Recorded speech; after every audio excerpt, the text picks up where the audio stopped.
ہدایت کیا ہے؟ ہیا ارات الطریق، ایک تو ہے راستہ دکھلانا، جس کو راہ نمائی کہتے ہیں، نمودن سے دکھانا۔ کسی نے پوچھا کہ میں نے فلاں جگہ پہ جانا ہے، تو ہم نے کہا یہاں سے سیدھے باہر نکل جانا، دائیں بائیں آگے بائی پاس آئے گا تو آپ یوں ادھر ہو جانا۔ یہ ہے ارات الطریق، راستہ دکھلا دینا، راستہ بتلا دینا۔ اس میں بھٹکنے کے امکان موجود ہے، تھوڑی سی غلطی لگ گئی تو آپ اور سمت بھی نکل سکتے ہیں۔ پھر اگر راستے کے اندر جگہ جگہ دشمن بھی کھڑا ہو تو پھر تو امکان اور زیادہ بڑھ جاتے ہیں۔ تو یہ ارات الطریق کا مفہوم ہے۔ اور ہدایت کا دوسرا مفہوم ایصال الی المطلوب، منزل تک دستے کرم سے پکڑ کے پہنچا دینا۔ تو یہاں دوسرا معنی ہے، اس لیے علماء نے اس کا معنی کیا مجھے سیدھی راہ پہ چلا۔ مطلب کیا کہ سیدھی راہ تو میں دیکھ چکا ہوں، لیکن قدم قدم پہ شیطان اور نفس موجود ہیں جو میری راہ بھٹکا دیں گے۔ مالک تو دستے کرم بڑھا اور مجھے منزل پہ پہنچا دے۔ اللہ اکبر۔ تو یہ ہے ایصال الی المطلوب۔ تو ہدایت کا یہ مفہوم، اور یہاں ہدایت سے مراد وہ ہدایت جو پیغمبروں کے ذریعے سے، کتب کے ذریعے سے اللہ تعالیٰ نے حضرت انسان کو دی۔ ایک فطری ہدایت ہے، جبلی ہدایت، اور وہ اللہ تعالیٰ نے انسان کیا جانوروں کو بھی دی ہے۔ وہ بطخ کا بچہ بھی جب انڈے سے نکلتا ہے تو وہ کسی سے تیرنا سیکھتا نہیں ہے، وہ خود چھلانگ لگا دیتا ہے اور تیرنے لگ جاتا ہے۔ یہ جبلی اور فطری ہدایت اللہ نے اس کو القاء رکھی ہے۔ بچہ پیدا ہوتا ہے تو اس کی زبان ہوتی ہے، بولنا نہیں جانتا، وہ آ کے سیکھتا ہے۔ ہاتھ ہوتے ہیں، پکڑنا نہیں جانتا، آ کے سیکھتا ہے۔ قدم ہوتے ہیں، چل نہیں پاتا، سنتا ہے، سمجھ نہیں پاتا، دیکھتا ہے، پہچان نہیں پاتا۔ یہ ساری چیزیں تدریج سے سیکھتا ہے۔ لیکن بچے نے ماں کی چھاتی سے دودھ کیسے لینا ہے تو یہ اس کو جبلتاً بتایا جاتا ہے، چونکہ اس کی پہلی ضرورت ہے، باقی چیزیں وہ آ کے سیکھتا ہے۔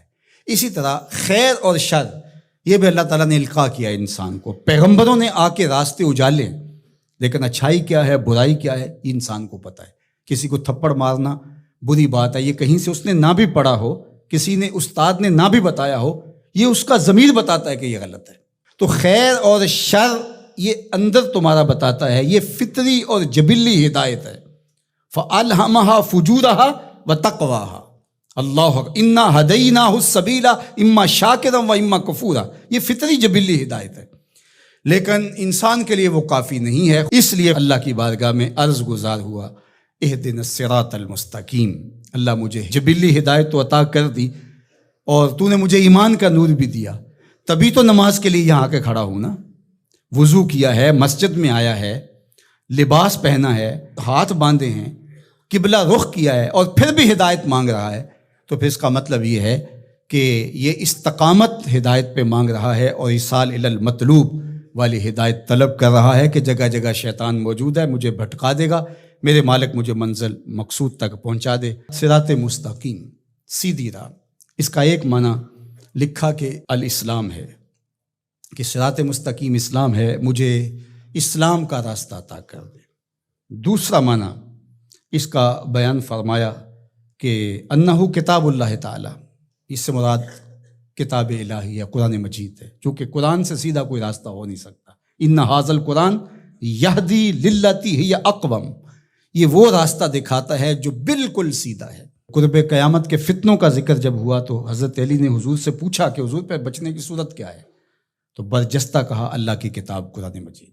تیسرا معنی انہ الطریق الہادی الی دین اللہ تعالی، یہ اللہ کے دین کی طرف جو راستہ ہے، وہ راستہ اللہ کے حضور اتنی تمہید کے بعد مانگا گیا تاکہ میں خیر کی راہوں پہ رہوں اور میری مدد نصرت مالک تیرے کرم پہ رہے۔ یہ حضرت عبداللہ ابن عباس رضی اللہ تعالیٰ عنہ کا قول ہے، اور فرماتے ہیں کہ یہ وہ راستہ لا عوج فیہ، جس میں کوئی ٹیڑھا پن نہیں ہے، مستقیم بالکل، اور یہ اعتدال کا راستہ ہے، نہ افراط کا راستہ نہ تفریط کا راستہ، یہ بالکل معتدل راستہ ہے۔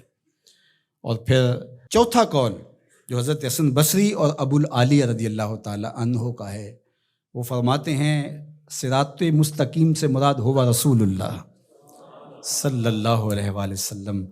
کہا کہ نمازی نماز میں کھڑے ہو کے ہاتھ باندھ کر کے کہتا ہے مالک مجھے محبوب کی دہلیز نصیب کر دے، مجھے محبوب کی چوکھٹ نصیب کر دے، چونکہ اگر یہ در نصیب ہو گیا تو خدا کا گھر نصیب ہو گیا۔